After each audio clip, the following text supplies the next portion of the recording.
Berlin in the 30s, in the 20s, was the Sodom and Gomorrah of the day. They were the Las Vegas of the day. They were the Sodom and Gomorrah of the day. Homosexuality, pornography, all the bestiality, all the garbage of the world, that was the capital of the world. He outlawed it. You're no longer allowed, closed all the bars, all the gay clubs, all the production, which were all run by Jewish people. Unfortunately. Second rule. What's the second rule? Second rule was, you're not allowed to charge interest. No more interest. Now you would think, why? What does he care about interest? Well, because all the people that had the money, that lent the money out, were Jews. He didn't like it. So he said no more interest. Why? Because of the high interest that the Jews charged people was so high, it ruined, it destroyed the economy in Germany. They destroyed, just like they destroyed Russia a few years before that through their communism over there. Jews destroyed Russia, not Goyim. Jews destroyed. Communism is by Jews. Well, don't let anybody confuse you. You look at history, Karl Marx, all the other Reshaim, they're all Jews. Wicked, but nonetheless Jews. They destroyed Russia, and he wrote in chapter 2 of Mein Kampf, they destroyed Russia, now they're destroying Germany, that's why I have to destroy them. Now, this doesn't make he's right. The point is, that's actually real, true history. The decay of moral values in all areas of life, the period of deepest German degradation, coincided exactly with the height of Jewish power in Germany. After the fall of the Roman Empire, much of Europe, particularly Germany, had stayed prosperous and united through the monarchy, which was far from perfect, but allowed for German people and culture to prosper. Industry, architecture, and Christianity thrived throughout Europe under leaders like Frederick the Great, Otto von Bismarck, Tsar Nicholas, and Kaiser Wilhelm. But by the end of the First World War, Germany suffered disaster after disaster. The Treaty of Versailles carved up massive amounts of German land and left nearly 7 million Germans to endure foreign occupation. A new government would arise out of the city of Weimar. With it, a new constitution authored by Jewish German liberal lithographer Hugo Preuss. Preuss was married to Elsa Liebermann, daughter of German physicist Karl Liebermann. She was also related to the Ashkenazi Impressionist artist Max Liebermann, who was studying in Weimar, as well as German Jewish historian Felix Liebermann. In February of 1919, Preuss became the Minister of the Interior of the new Weimar Republic. He was appointed by the head of the revolutionary government, Friedrich Ebert, the first president of Germany and follower of Karl Marx. Ebert was the first elected head of state and the first social democrat and first civilian from a proletariat background. Ebert was opposed to the Treaty of Versailles and wary of Bolshevism. The Republic of Weimar was often referred to as Judenrepublik or Jews' Republic, and for good reason. Like the Bolshevik and Hungarian revolutionary government, the administration was mostly comprised of Jews. Weimar German Foreign Minister Walter Rathenau, son of Emil Rathenau, a leading figure in the European electrical industry, after partnering with electrical engineer Werner von Siemens to create the General Electric Company, which later joined Telefunken, Daimler Chrysler, Bombardier, and Deutsche Aerospace, now part of Airbus. Emil was married to Matilda Rathenau, or Matilda Nachman, from a family with a long line of Jewish Kabbalist mystics, including Moses ben Nachman, or Nachmanides, who had argued for the Talmud during the Disputation of Barcelona in 1263. Like so many Jews, Walter Rathenau had been a journalist, but took over AEG after his father Emil died. The city had signed a deal for the electrification of the entire city to Rathenau's private company back in 1884, the first private-public partnership. Weimar finance minister Rudolf Hilferding, Marxist economist, born to a wealthy Jewish merchant, Emil Hilferding. Deputy chief of the Berlin criminal police, Bernhard Weiss, wealthy Jewish liberal who investigated the murder of foreign minister Walter Rathenau. Weiss shut down the National Socialist Party in 1927 and had 500 of its members arrested. He was also called upon to restore order to the Reichstag building after National Socialists assaulted journalist Helmut Klotz, who was covering the famed Röhm scandal involving Ernst Röhm, leader of the National Socialist Party's paramilitary wing, outed as a homosexual despite the criminalization of homosexuality. Although Hitler defended Röhm, he was later murdered in a purge known as the Röhm Purge, the Night of the Long Knives, or Operation Hummingbird, when Hitler, Göring, and Himmler ordered a series of executions, including Röhm and his group, also known as the Brown Shirts. Weiss was a vocal opponent of National Socialist politician Joseph Goebbels and sued him over 40 times, often preventing Goebbels to speak at various gatherings. Reichstag member Eduard Bernstein, Marxist and son of reformist Jews, Bernstein often kept communication with the British socialist organization known as the Fabian Society. Jewry made up only 0.9% of the Reich's population, yet dominated the political and cultural landscape. 56% of notaries were Jews, 52% of doctors, nearly 3 times as many Jews in German business. Rathenau, Mamroth, Berliner, Hirsch, Seligman, Tietz, Wertheim, Katzellenbogen, Ersfeld, Friedlander Fuld, all top earners in German commerce. But it was and is media and politics in which this minority is an overwhelming majority. By 1932, the 2 major press companies involving newspaper and magazines were Jewish-owned. Georg Bernhard was editor-in-chief of the Vossische Zeitung, which was a mostly financial publication. He himself had come from a banking background, but like many Jews of the time, felt a passion for journalism. The judgment of public opinion is influenced through a few string pullers, who by using much money in various countries have established a comprehensive press apparatus that lets their mouthpieces loudly say whatever they want said. His comrade, Willy Munzenberg. The lie is a weapon in class struggle. Amongst the Communist Reichstag, nearly 15% were Jews. Amongst the Social Democrat Party, 22%. Jewry would dominate the sciences, especially the mind sciences, and sexual science. Art and music would now see a movement that the Bolsheviks had hoped to achieve, and early Jewish socialists like Leopold Sommermann and Ferdinand Lassalle had paved the way for.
This new republic had high ideals, but little experience, and it would be the people of Germany who suffered food shortages, homelessness, and frequent left-wing rebellions.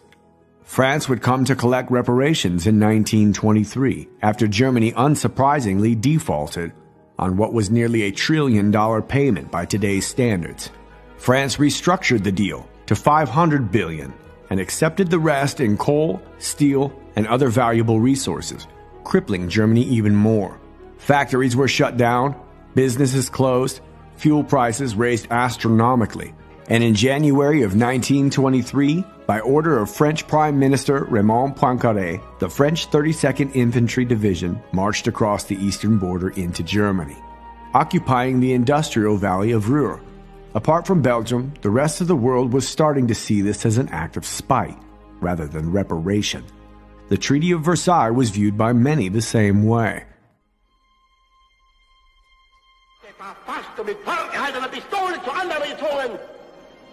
Nachher in heuchlerischer Entrüstung sich über die einseitige Übertretung heiliger Gesetze und die Verletzung noch heiligerer Verträge zu beklagen. Denn wann ist jemals ein Volk niederträchtiger belogen und beschwindelt worden und betrogen worden, als in den zurückliegenden 2 Jahrzehnten? Das deutsche Volk durch die englischen Staatsmänner. Wo ist die versprochene Freiheit der Völker geblieben? Wo blieb damals die Gerechtigkeit? Wo blieb der Friede ohne Sieger und Besiegte? Wo blieb das Selbstbestimmungsrecht der Völker? Wo blieb der Verzicht auf Kontributionen, Kriegsentschädigungen und so weiter? Wo ist geblieben die Versicherung, dass eine allgemeine Abrüstung stattfinden würde? Lauter Lügen!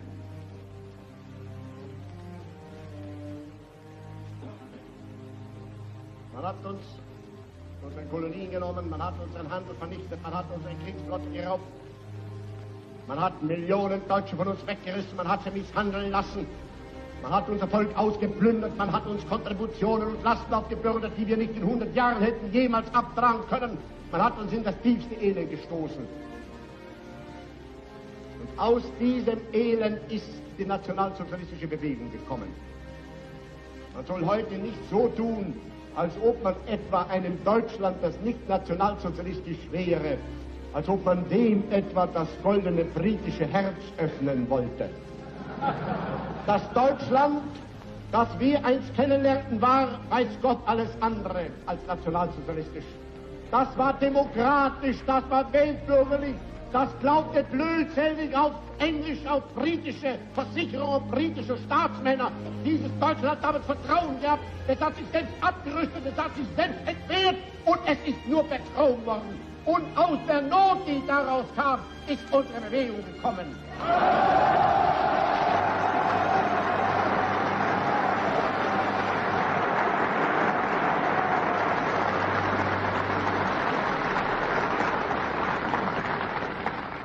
Aus dem größten Wortbruch aller Zeiten ist ein Spar gekommen und wurde später in Versailles, jener Schandvertrag, den Sie wissen, dass meine alten Kampfgenossen und ich gerade von dieser Stelle aus hier 100 Mal Ihnen dargelegt habe, Punkt für Punkt, über 440 Artikel, in denen jeder Artikel teils eine Beleidigung, teils eine Vergewaltigung einer großen Nation ist und war.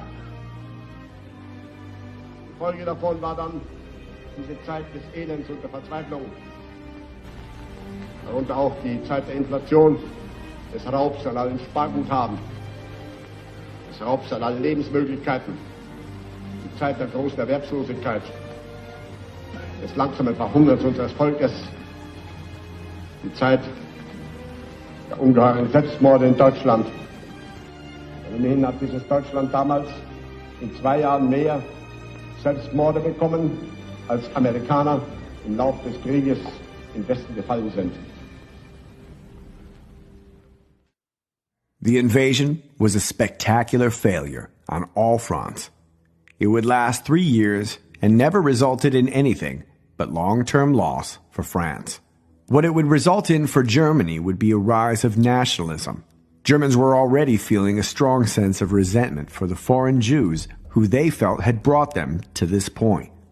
Poincaré was ousted immediately, but years later, the world would see his failure more as a failure to punish the Germans completely. But the reality was that Germany had more than enough, and only those who influenced the mass media felt otherwise. And thanks to their influence, the world would once again have their mind changed. The famous stab-in-the-back legend was all centered around how far Germany had fallen since 1914, when Germany felt that they had rightfully won the war. But it was the Jews who had negotiated with Britain for America's entrance into the war, in exchange for Palestine. Now Germany had nearly collapsed. The new government would be dominated by foreign Jewish interest, almost directly coinciding with the Jewish international banking interests, with a constitution written by the Jew, and a government influenced by institutions such as the Frankfurt School, which was influencing the German youth. Lukács' idea of revolution and eros was simple: to use sexual instinct as an instrument of destruction. And in Weimar culture, we would see the result of this destruction. Berlin would devolve into the sin capital of the world. Drugs, sex, prostitution, pedophilia, and every low form of degeneracy would spill into the streets of Berlin. Prostitution was everywhere. Due to the financial situation for the average German citizen, many would turn to the world's oldest occupation as a means to survive.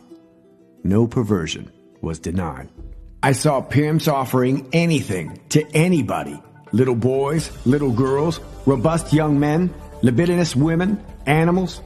The story went the rounds that a male goose, whose neck you cut at just the right ecstatic moment, would give you the most delicious frisson of all, as it allowed you to enjoy sodomy, bestiality, homosexuality, necrophilia, and sadism at one stroke.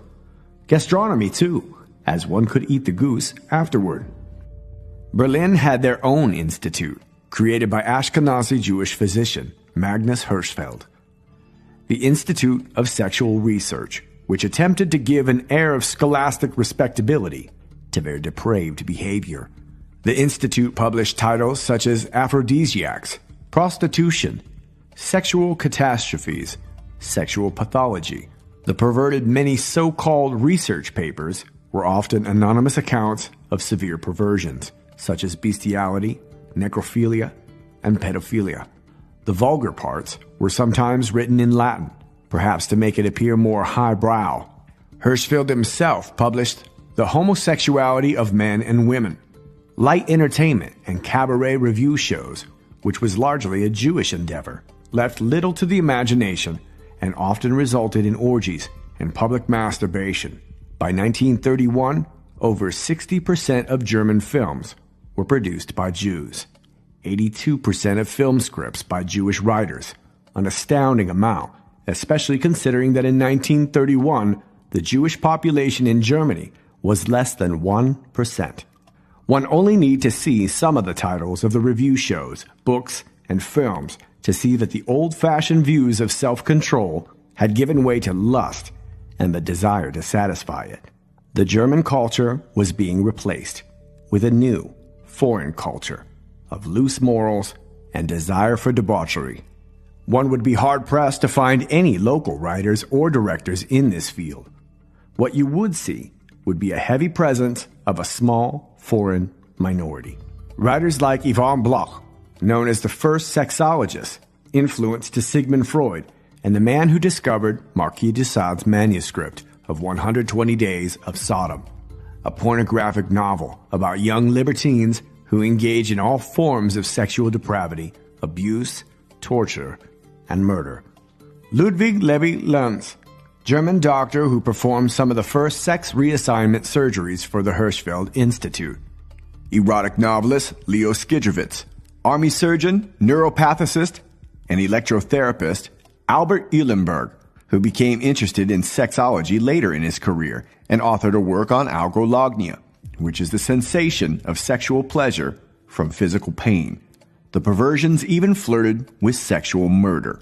During the years of 1925 to 1930, those urges would be acted out by the vampire of Dusseldorf, Peter Kürten, guilty of 9 counts of murder and 7 counts of attempted murder. Kürten had engaged in rape of his own daughter, numerous instances of torture and bestiality.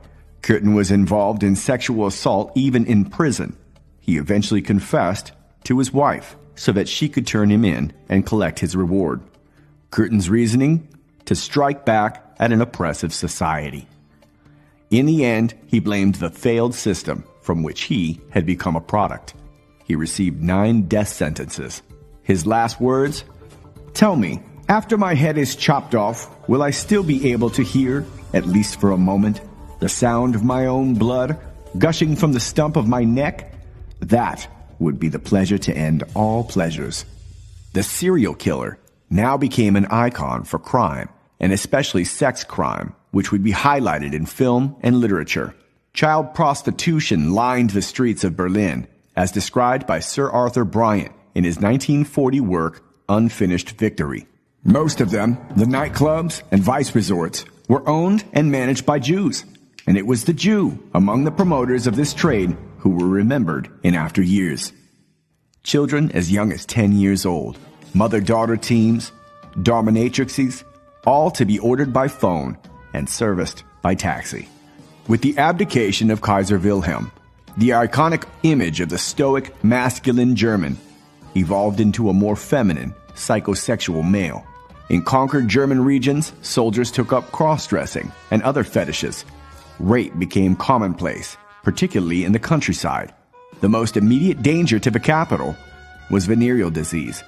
An abundance of cocaine, morphine, opium, and of course the androgynous dancer Anita Berberer's mix of chloroform and ether all could be found, not just made available to aristocrats and socialites. Interracial, intergenerational, forced, and obsessive or abusive scenarios and relationships were in constant display. Whore bars, honky-tonks, and hourly hotels became the new form of entertainment.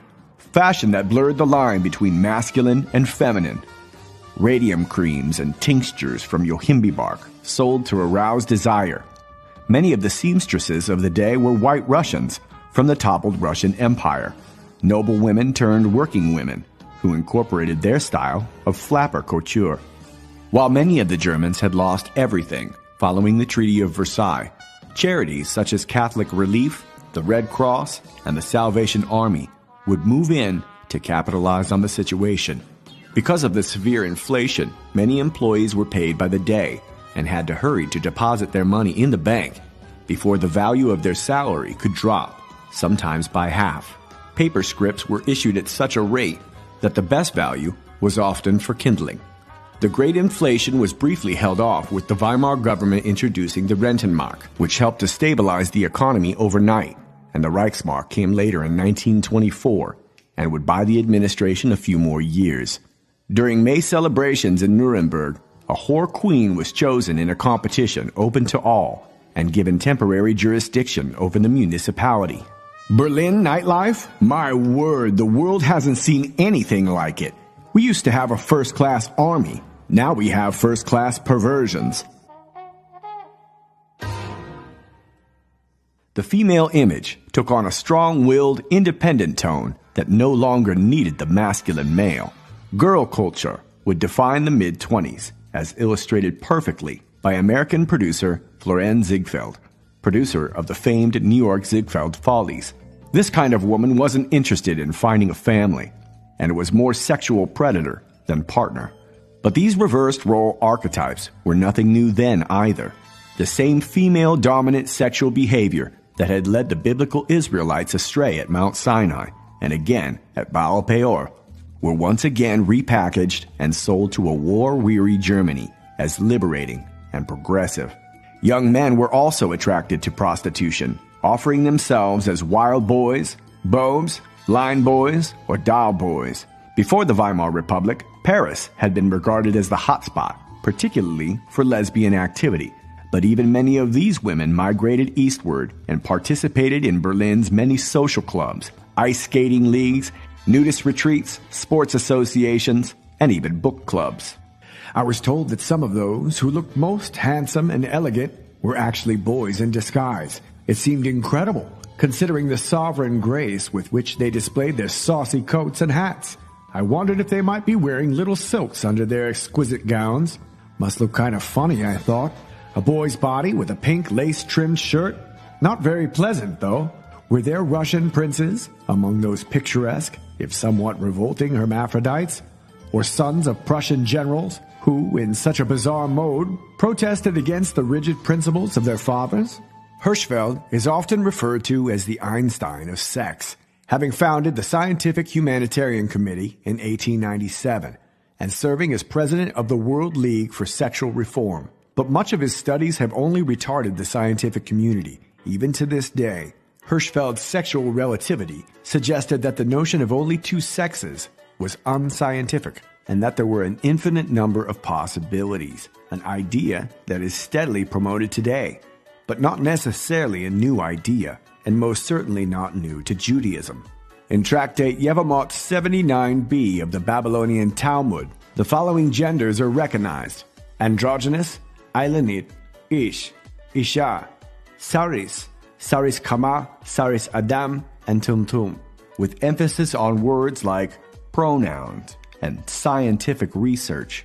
Young people are inclined to believe that these deranged perversions are actually rooted in science and logic, leading one to think that they are trusting in the science. But the Institute of Sexology was nothing but a destructive force of rakishness. Still, it managed to attract the attention of celebrities like Russian Jewish songwriter George Gershwin, German Jewish American actor Douglas Fairbanks, French Nobel Peace Prize winning author André Gide, Soviet Jewish film director Sergei Eisenstein, son of famed architect Mikhail Eisenstein, who had converted to Orthodox Christianity and worked for the Russian Tsarist White Russians. Son Sergei fought in the Red Army during the Bolshevik Revolution. The institute served as a hospital, university, and library, and gave regular lectures and provided a forum to educate lawyers on how to eradicate laws against homosexuality and abortions, which were also being committed at the university. It was Hirschfeld who coined the term transvestite. This institute of libertinism carried out pediatric care, abortions, sexual rejuvenation operations, psychological evaluations, and so-called gender reassignment surgeries, not to mention the multitude of medical documentaries and films produced by Hirschfeld himself. For all the decadence and celebration surrounding the Hirschfeld Institute, little was known about the funding of such a highly staffed and multifaceted operation. Rumors were that many closet gay German industrialists had kept the school going, including one pedophile who gave a vast amount of wealth in order to build a nursery, complete with sex objects shaped like toys. They also created and patented aphrodisiacs and anti-impotence tablets, like Testafortan. Some of these were even purchased by the Nazi and Allied force governments and later sold to Swiss pharmaceutical firms. Berlin in 1920 was in shambles. Economic chaos and political instability, mass unemployment, and food shortages created disillusionment on all political sides. A popular eugenicist by the name of Margaret Sanger arrived to see for herself after corresponding with her travel mate, Jewish Ukrainian anarchist Rose Whitcup, wife of British communist and anarchist Guy Aldrin, and member of the Jubilee Street Club in London. Sanger believed that the poverty was simply a result of overpopulation and commented on the lack of food. The women are the sufferers. The best food must be given to the men. Charities and kind societies give the children cocoa and soup, but the mother goes without or lives on what she can scrape together. Her life is a constant hunt for food. All her days are occupied with the problem of feeding her family. It is a terrible problem. Margaret was married to William Sanger, a Jewish architectural student from Berlin. Sanger had become popular for her founding of the American Birth Control League, which later became Planned Parenthood. She partnered with the Birth Control Federation of America to form the Negro Project, which delivered birth control and later abortions to Black Americans. Sanger had gotten much of her money from Julius Rosenwald, former CEO of Sears and Roebuck. Sanger believed that her mission was to legalize abortion, arguing, "The women say, quite frankly, in defending abortion, that if it is right for the state to take a child and kill it in wars after it has been brought into the world, then it is equally just to assert the mother's right to prevent its coming here. This may sound cruel and inhuman to many of us in England and America who do not advocate abortions, but no one can refute its logic. It is a noteworthy fact that none of the women to whom I have spoken so far believes in abortion as a practice, but it is principle for which they are standing. The Social Democrat Party wanted only to allow for first trimester abortions, while the Independent Socialists wanted to legalize it outright. Both failed. Most of her German opposition came from doctors who believed that more children was the solution. Sanger then went to Munich, where she attended a Communist Party meeting, and later to Dresden in search for a contraceptive jelly. But many believed that her vague references to the chemist and the product may have simply been a distraction from her meetings with anarchists. She would eventually set up clinics in Berlin with the help of Agnes Smedley, American journalist, supporter of the Chinese Communist Revolution, and suspected spy for Comintern, who had been arrested by U.S. Naval Intelligence in 1918 for violations of the Espionage Act.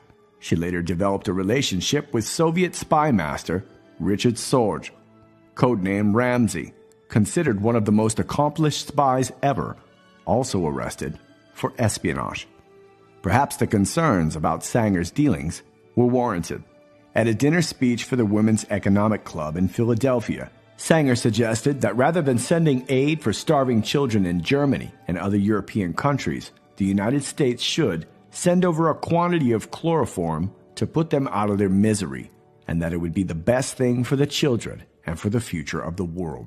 With the new discoveries of Tesla, Marconi, and Edison, and newly broadcast ideas on behavioral sciences by people such as Jung and Freud, occult sciences gained popularity once again, and Berlin played host to all sorts of mystics, seances, and healers. Babylonian sex magic was not just practiced in back rooms and cabarets, but in the science lab, in politics, and in the church. The German church struggled with paganism even amongst their Christian sects. As far back as the 13th century, Satanism had been practiced throughout the countryside of Germany during the years between 1500 and 1800. Over 15,000 women were executed for necromancy. Obscene parodies of Catholic and Lutheran services were carried out, involving the drinking of urine, psychedelics, semen, and menstrual blood. Even the priests were implicated. Numerous politicians were revealed to have extensive libraries of books on the black arts and summoning demons. I saw a woman turn like a tigress and sink her teeth deep into the shoulder of a man who leaped in front of her. He tore her hair until he broke the grip of her teeth and screamed. He began kissing her brutally. I saw others cutting each other with knives, and a man dragging a woman by her hair and striking her naked shoulders with a whip until they were streaked with blood. And finally, as the culminating horror, I saw a nude woman with a dagger leap upon the huge, now completely terrified goat and cut its throat from ear to ear, so that the blood gushed out in a stream, while men and women fought and clawed and tore at each other to bathe in the blood. The mad orgy lasted until dawn. Another product of this occult influence in Berlin was ballet dancer Rudolf von Laban, founder of Expressionist dance, son of a military governor, and founder of the Johannes Lodge of ancient Freemasons of the Scottish and Memphis and Mizram rites in the Valley of Zurich. He would often be featured dancing within the Metatron Cube. He had been exposed to Freemasonry by Anglo-German communist and occultist Theodor Reuss. Reuss was a spy for the Prussian secret police and was expelled from England, where he traveled extensively. Reuss had tried to revive Adam Weishaupt's Bavarian Illuminati shortly after his friends from the Societas Rosicruciana in Anglia and the Hermetic Order of the Golden Dawn produced a charter for the Swedenborgian Rite of Masonry. Dr. Ernst Skurtel and his drama theater, which was more like a macabre science fiction review involving various fetishes. One of his clients, an 11-year-old girl.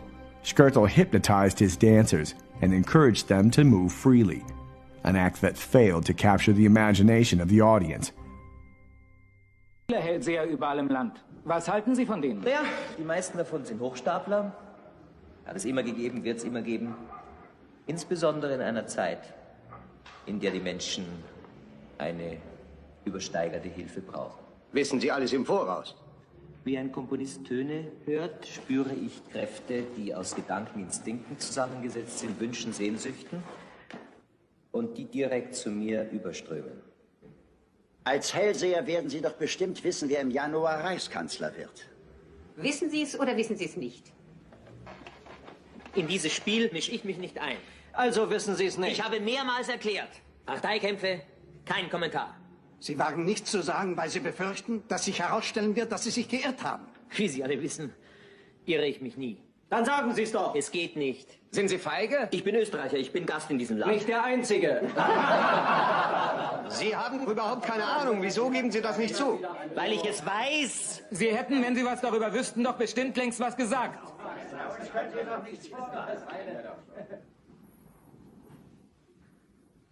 Reichskanzler wird Adolf Hitler.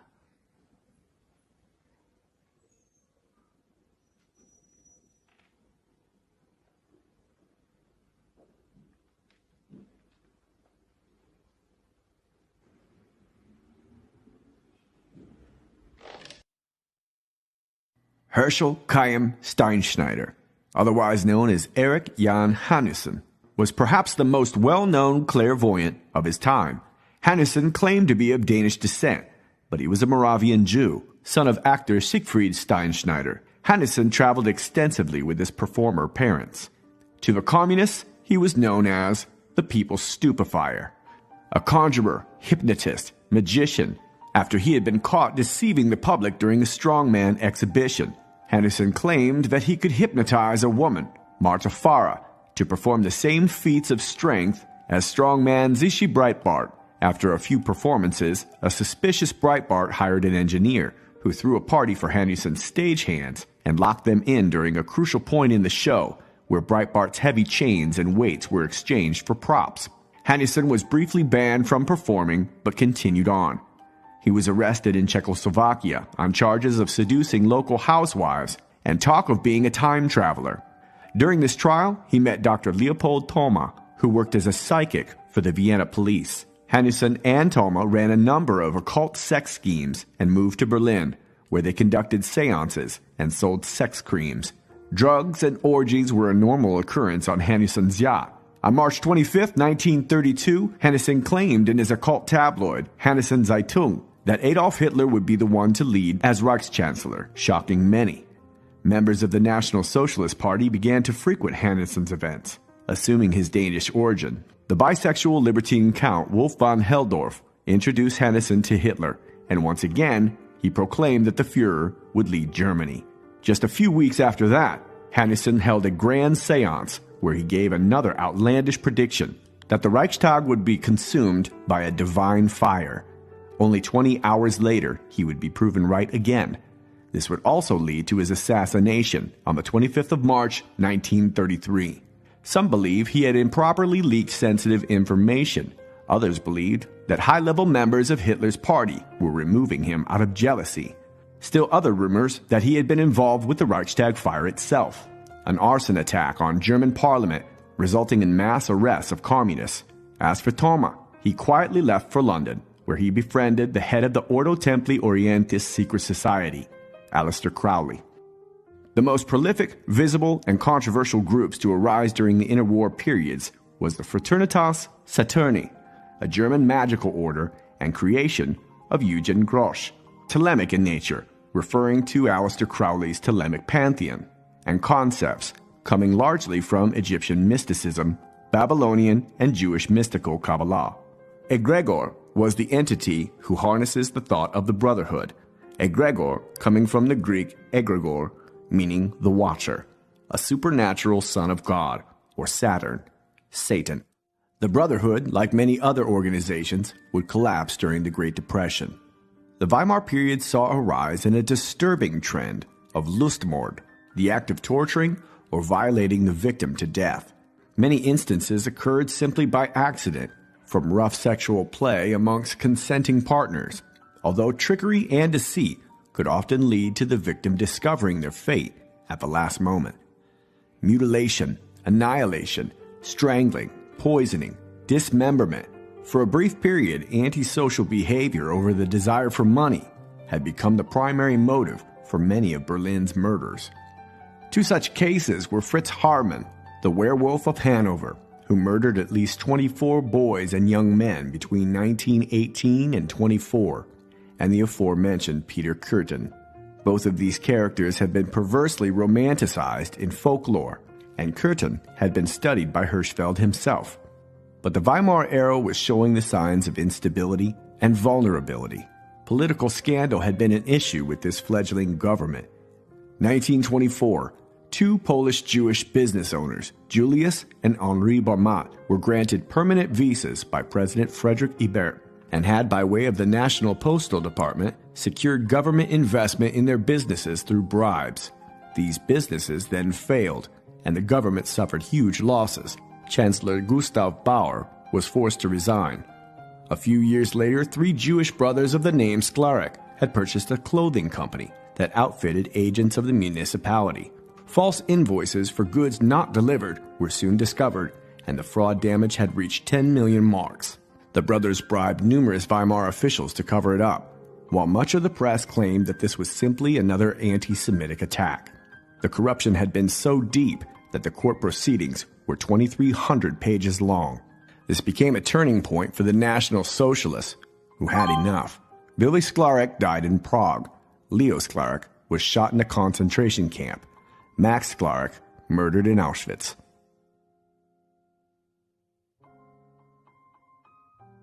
On January 30th, 1933, Adolf Hitler became Reichschancellor.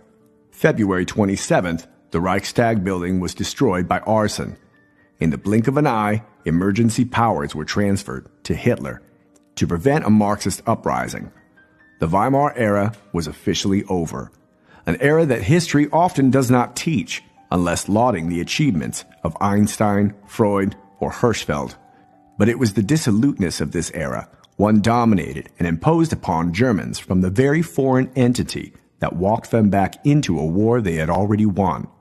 This next era would become one the world would never forget or understand. Adolf Hitler was born on April 20th, 1889, in Austria.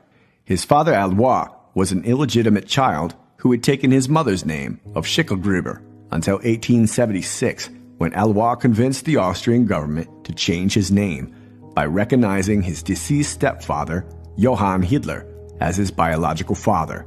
Alois had hired a young Clara Pausel as a servant and began a relationship with her while still married to his second wife. After she died, Clara became pregnant with Adolf, prompting Alois to marry her. Adolf left school without finishing secondary education and eventually went to Vienna in hopes of studying art. He grew to dislike the multinational cosmopolitan scene and soon left for Munich. In early 1914, he was screened and deemed unfit for military service, but as World War I began, he was permitted to join the 16th Bavarian Reserve Infantry Regiment. Soon after, Hitler saw fighting in the First Battle of Ypres. He was wounded in 1916 and endured multiple mustard gas attacks. Due to his mustache being so long, Adolf was unable to seal his mask, leading him to cut the sides, resulting in his iconic mustache. His efforts earned him the Iron Cross Second Class in 1914 and the Iron Cross First Class in 1918. After the war, a disillusioned Adolf Hitler dedicated himself to politics and joined the German Workers' Party. Like many soldiers, Hitler was frustrated with the result of a winnable war that he had fought so hard for and the humiliating terms of the Versailles Treaty. His ambition would set him apart from the rest. Utilizing his charisma through the propaganda department of the Völkische Beobachter, soon Hitler would be surrounded with the like-minded Eckhart, Alfred Rosenberg, Rudolf Hess, Hermann Göring, and Julius Streicher. In November 1923, Hitler and General Erich Ludendorff attempted to force a revolution at the Munich Beer Hall Putsch, resulting in a battle between the army and the police. Hitler was injured and 4 policemen killed. He was placed on trial for treason and sentenced to 5 years in prison, only serving 9 months at Landsberg Castle, where he wrote the first volume of Mein Kampf. He believed the Weimar government failed to serve the people and that without this, there was no morality or truth. Hitler felt that Marxism, and not simply democracy, was the ultimate adversary, and that the Jews were the executors of this idea, calling them destroyers of culture, a parasite within a nation. But many historians and universities fail to note that most Karaite Jews, or adherents to Torah, were not persecuted. Many Jews even claim that Hitler viewed them as non-Jews. And yet Orthodox Judaism was never a target of Adolf Hitler. Der Völkerstreit oder Hass untereinander, wird gepflegt von ganz bestimmten Interessenten. Es ist eine kleine, wurzellose, internationale Clique, die Völker gegeneinander hetzt, die nicht will, dass sie zur Ruhe kommen. Es sind das die Menschen, die überall und nirgends zu Hause sind, die nirgends einen Boden haben, auf dem sie gewachsen sind, sondern die heute in Berlin leben, morgen genauso gut in Brüssel sein können, übermorgen in Paris oder mit in Prag oder in Wien oder in London und die sich überall zu Hause fühlen. Es sind die einzigen, die wirklich als internationale Elemente anzusprechen sind, weil sie überall ihre Geschäfte betätigen können. Aber das Volk kann ihnen ja nicht nachfolgen. Das Volk ist ja gekettet an seinen Boden, ist ja gekettet an seine Heimat, ist ja gebunden an die Lebensmöglichkeiten seines Staates, der Nation.